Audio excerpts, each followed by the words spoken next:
Magandang araw mga kaampalaya. Narito na naman po tayo sa pagpapalayan. Rainy season again. Kahapon, November 20, baha pa siya. Ngayon, November 21, 2023, ito na, nagsabog na kami ng binhi. Ayan. Hindi pala kami. Yung partner ko lang pala. November 21. Ano to? Tatlong variety to ng palay ngayon.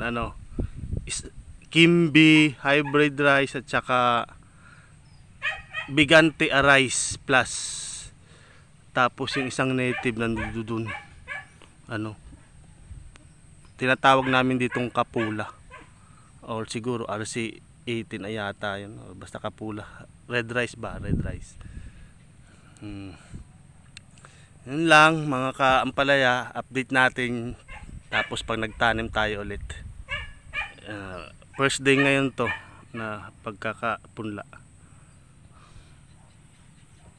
Maraming salamat sa mga nag-subscribe sa Ampalaya Iba Pa.